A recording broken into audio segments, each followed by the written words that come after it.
नमस्कार दोस्तों, आज हम डिस्कस करेंगे साइकोलॉजी से रिलेटेड टॉपिक्स। उसमें जो है मोटिवेशन एक टॉपिक आता है, उसके अंतर्गत जितनी कर भी थ्योरीज आती है, जैसे आपकी मास्लोस की थ्योरी हो गया, ड्राइव रिडक्शन थ्योरी हो गई, ये सब चीज़ें डिस्कस करेंगे जो कि आपके ऑल टीचिंग एग्जाम से के परस्पेक्टिव से इम्पोर्टेंट रहने वाली है। तो शुरू करते हैं आज की वीडियो। आज की वीडियो शुरू करने से पहले थोड़ा सा मास्लो के बारे में जानेंगे। अब्राहम मास्लो ने 20वीं सदी में एक प्रसिद्ध मनोवैज्ञानिक थे, जिन्होंने बताया कि ज़रूरतें एक क्रम में होती है। ठीक है, ज़रूरतें कैसी एक क्रम में चलती है। पहले बुनियादी ज़रूरतें पूरी होती है, फिर व्यक्ति धीरे धीरे जो ऊंचे लक्ष्यों की ओर बढ़ता रहता है। इसे उन्होंने हायरार्की ऑफ नीड के रूप में समझाया, जो एक पिरामिड के रूप में दिखाई देती है। पिरामिड किस तरह का होता है? पिरामिड आपके ऐसा होता है, एक ट्रायंगुलर शेप में होता है। ठीक है, जो मास्लोव ने सबसे पहले जो है 1943 में a theory of human motivation में हायरार्की नीड ऑफ थ्योरी दी थी, जिसमें कि 7 पॉइंट हुआ करते थे, परंतु 1956 में इसको रिवाइज किया गया। रिवाइज किया और इनको 7 को 5 स्तरों में फिर उन्होंने विस्तारित किया गया। आवश्यकताओं के इन 5-7 स्तरों के बारे में हम थोड़ा सा जानेंगे कि कौन कौन से वो 2 स्तर थे जिन्हें 1956 की रिवाइज थ्योरी के बाद बाहर निकाला गया। बात करते हैं आवश्यकताओं के 5 स्तरीय पिरामिड की। तो पहला इसमें है, जिसमें अब्राहम मास्लो कहते हैं कि मोटिवेशन 5 तरह की नीड से पैदा होता है। जैसे एक व्यक्ति एक स्टेप को अचीव करता है, तो दूसरे लेवल पर अप होता है और दूसरे स्टेप तक जाता है। वैसे ही थर्ड स्टेप तक जाता है, फोर्थ तक जाता है, फिफ्थ तक जाता है। ऐसे ऐसे करते हुए वो अपने स्तर को बढ़ाता जाता है, जैसे जैसे उसकी नीड्स एक बेस पहली नीड खत्म होते ही दूसरी नीड उसके अंदर पैदा हो जाती है। आप ऐसा नहीं कर सकते कि फर्स्ट से सीधा फोर्थ में पहुंचेंगे।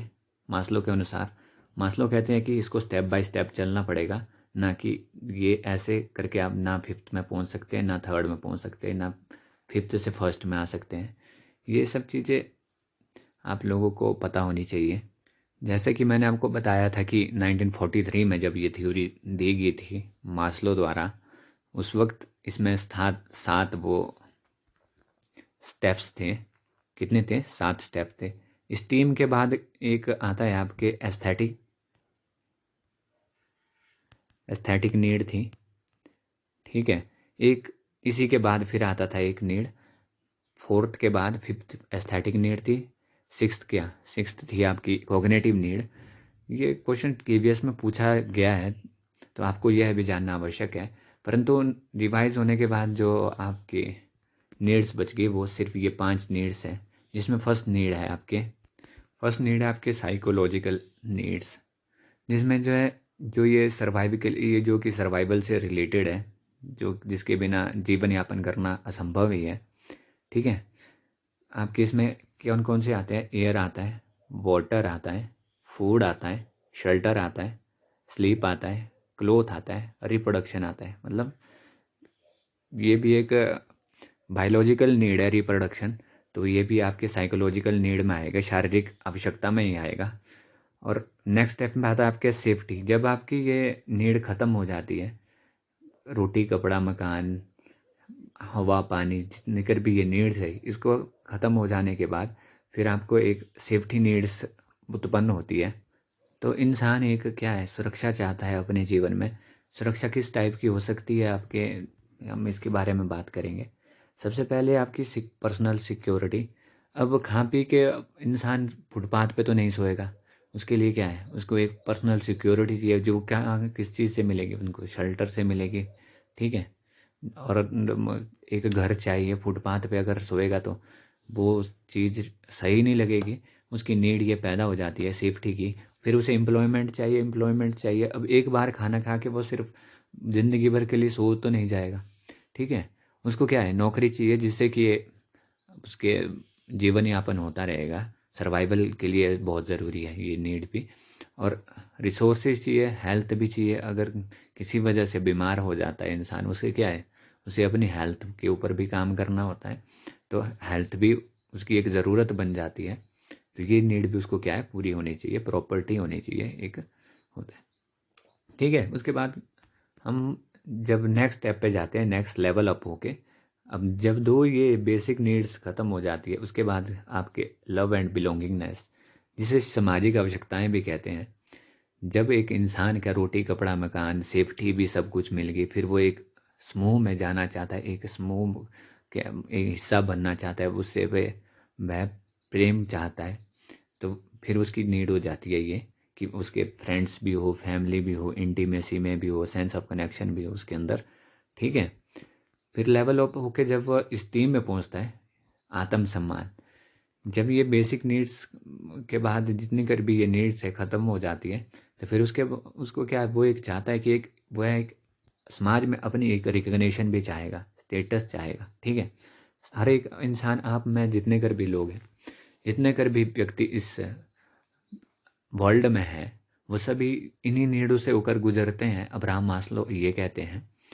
और स्ट्रेंथ चाहते हैं, फ्रीडम भी चाहते हैं। अगर कोई बंदी बनाया रखे तो वो अपने आप से उतना खुश नहीं हो पाएगा, और उसकी क्या है, उसकी ये भी एक नीड होती है कि वो फ्रीडम हो और घूमता फिरता रहे। ठीक है, इसको जो है डेफिशिएंसी नीड भी कहते हैं। जब ये नीड मिल जाती है तो वो कम। ठीक है, फिर लास्ट है आपके सेल्फ एक्चुअलाइजेशन। सेल्फ एक्चुअलाइजेशन से हमें क्या मिलता है देखने को, एक मिनट इसको इरेज कर लेता हूँ मैं। सेल्फ एक्चुअलाइजेशन से आपको क्या मिलता है, सेल्फ एक्चुअलाइजेशन एक बीइंग कॉग्निटिव नीड होती है। ठीक है, इसको बीइंग नीड या कॉग्निटिव नीड भी कहते हैं। ये जैसे जैसे होती है, मिलती रहती है, ये क्या है, इंक्रीज होती रहती है। इसमें से जो चार नीड होती है, जो ये है, जब ये चारों नीड्स मिल जाती है तो ये आपकी क्या है, मोटिवेशन में कमी आ जाती है। जब इन चार नीड मिलती है, और जब भी इस नीड में सेल्फ एक्चुअलाइजेशन, आत्म सिद्धि का सिद्धांत में आप पहुंचते हैं, उस वक्त क्या है, आपकी नीड क्या है, इंक्रीज होती है, इंक्रीज होती जाती है। इसमें क्या है, डिक्रीज हो जाती है, इसमें डिक्रीज हो जाती है जब ये चार नीड्स पूरी होती हैं। और जब सेल्फ एक्चुअलाइजेशन में पहुंचता है एक इंसान, वो क्या है, उसकी उनकी उसकी जो नीड है वो क्या है, इंक्रीज हो जाती है। ठीक है, अब हम थोड़ा सा इसके विस्तार से समझेंगे इसको आगे। जैसे कि आप इस पिरामिड को हम विस्तार से समझेंगे। पहली आवश्यकता हमने पढ़ी थी शारीरिक आवश्यकताएं। सबसे पहले आती है बुनियादी ज़रूरतें, जैसे खाना, पानी, हवा, नींद, आश्रय। जब तक ये पूरी नहीं होती, इंसान कुछ नहीं सोच सकता। अब आप खुद ही सोचो, अगर आप अपने आप को इस जगह पे रखो, इस नीड के अकॉर्डिंग रखो, जब तक आपका भूख शांत नहीं होगी, प्यास शांत नहीं होगी, अगर आपको हवा नहीं मिलेगी, मतलब जो ये फर्स्ट जो आपकी शारीरिक आवश्यकता है, ये सर्वाइवल से रिलेटेड है। ठीक है, जैसे मैंने पहले भी बताया आपको, अगर किसी को भूख लगी हो तो पहले वो खाना ढूंढेगा, ना कि समाज में नाम कमाने की चिंता करेगा। ठीक है, ये एक उदाहरण हो सकता है आपके लिए, आप इससे भी इसको शारीरिक आवश्यकता को समझ सकते हैं। दूसरी है आपकी सुरक्षा आवश्यकताएं, मतलब सेफ्टी नीड्स। जब बुनियादी ज़रूरतें पूरी हो जाती है तो इंसान सुरक्षा चाहता है। शारीरिक सुरक्षा, स्वास्थ्य, नौकरी, संपत्ति, वित्तीय स्थिरता, ये सब नीड्स उसकी पैदा हो जाती है जब एक खाना, रोटी, कपड़ा, मकान वो उसको प्राप्त हो जाता है। जैसे कि एक गरीब पहले नौकरी चाहता है ताकि उसकी रोज़मर्रा की ज़रूरतें क्या है, पूरा हो सके।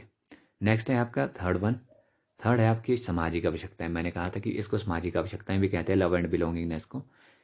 इंसान सामाजिक प्राणी है। ठीक है, आप मैं सब लोग क्या है, हम क्या है, सोशल बीइंग्स है, हमें सोसाइटी में रहना पसंद है। ठीक है, तो इसलिए उसे दोस्त, परिवार, समाज से जुड़ाव चाहिए, ताकि वो क्या है, अपना जीवन यापन अच्छे से कर सके। अब रोटी कपड़ा मकान में मिल गया, नौकरी भी मिल गई, पर वो खुशी के पल किसके साथ बिताएगा, उसके लिए क्या चाहिए, परिवार चाहिए, दोस्त चाहिए, समाज चाहिए, उनसे क्या है, एक कनेक्शन चाहिए। ठीक है, जब किसी की नौकरी लग जाती है तो वो दोस्त परिवार के साथ समय बिताने की इच्छा रखता है। ये क्या है, ये चीज़ सभी इंसानों के अंदर होती है। नेक्स्ट है आपका सम्मान की आवश्यकता। सम्मान की आवश्यकता से आप क्या समझते हैं? Steam need. जब व्यक्ति सामाजिक रूप से संतुष्ट हो जाता है तो उसे आत्मसम्मान और दूसरों का सम्मान पाने की ज़रूरत होती है। मतलब फिर क्या चाहता है वो? अब एक परिवार, एक सोसाइटी में रह रहा है, फिर वो चाहता है कि मैं, मेरी एक अलग रुतबा हो। रुतबा कह सकते हैं आप, एक स्टेटस हो। ठीक है। तो उदाहरण के लिए लोग क्या है, अपना प्रमोशन के लिए या पुरस्कार या प्रसिद्धि पाने की कोशिश करते रहते हैं। प्रसिद्धि कैसे, किस वे में? कि ताकि चार लोग आपको जाने कि ये ऐसा इंसान है, प्रसिद्ध इंसान है। पब्लिसिटी चाहिए होती है ना उसके बाद। तो सेल्फ स्टीम से आप इतना कर समझ सकते हैं कि वो सामाजिक, वो क्या है, आत्मसम्मान पाने की जो एक इच्छा, उसके अंदर तीव्र इच्छा जो है, ज़रूरत पैदा हो जाती है। ठीक है। अब लास्ट है आपका फिफ्थ, आत्मरक्षा। आत्म आत, आत्म साक्षात्कार, सॉरी आत्मरक्षा नहीं, आत्म साक्षात्कार, सेल्फ आत्म सिद्धि या आत्म साक्षात्कार, इसको सेल्फ एक्चुअलाइजेशन कहते हैं। यह सबसे ऊंचा स्तर है जहां व्यक्ति अपनी पूरी क्षमताओं का पहचान, खुद को विकसित करना चाहता है। मैंने कहा था ना कि जैसे इन चार नीड में तो आप क्या है, जब आपकी नीड्स पूरी हो जाती है तो आपकी क्या है, मोटिवेशन कम हो जाता है। इस चीज में पहुंचने के बाद आपका मोटिवेशन क्या है, आसमान छूने लगता है, और आप क्या है, आपके अंदर की तीव्र इच्छा बाहर आ जाती है अपने आप को जानने की। जैसे बाबा लोग, उनके अंदर क्या है, जैसे जैसे वो सबसे ऊंचे पद पर पहुंच जाते हैं। आज आए दिन सुनने को मिलता है कि एक आईआईटी बाबा अभी फेमस हुआ है, वो भी इतना बड़ा पैकेज छोड़ के क्या है, अपने आप को खोजने के चक्कर में बाबा बन गया। ठीक है।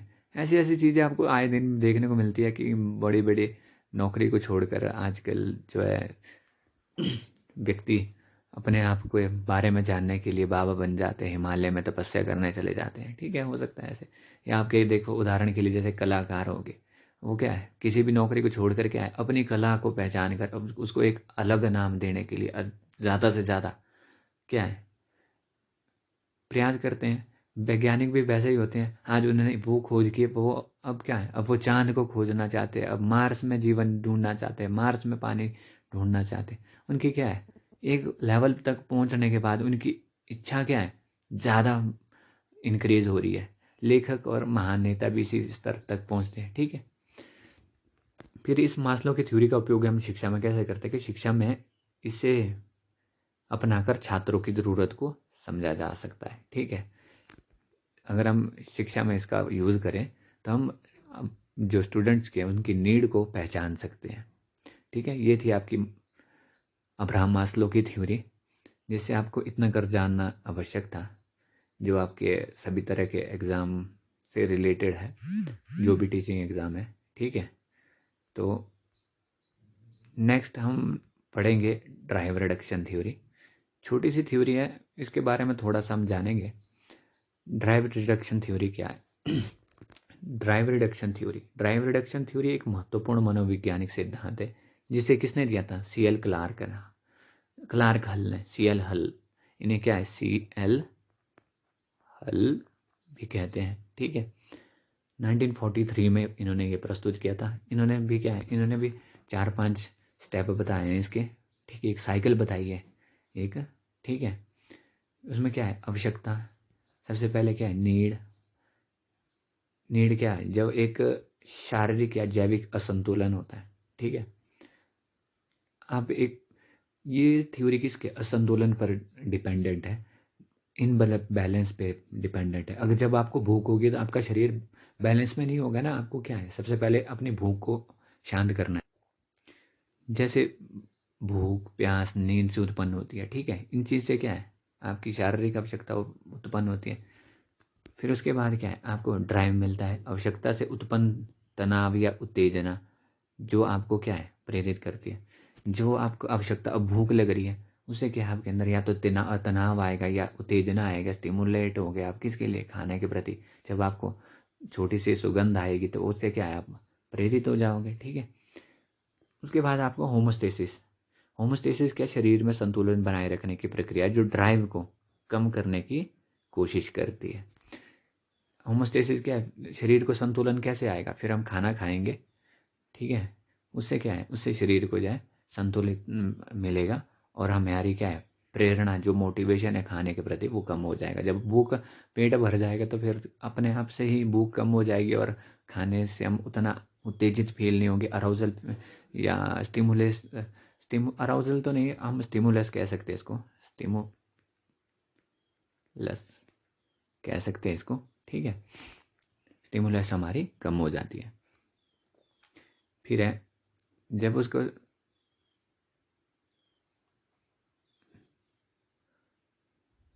ये सब चीज़ें हैं, ये थोड़ा सा ऊपर नीचे हो गया, ठीक है।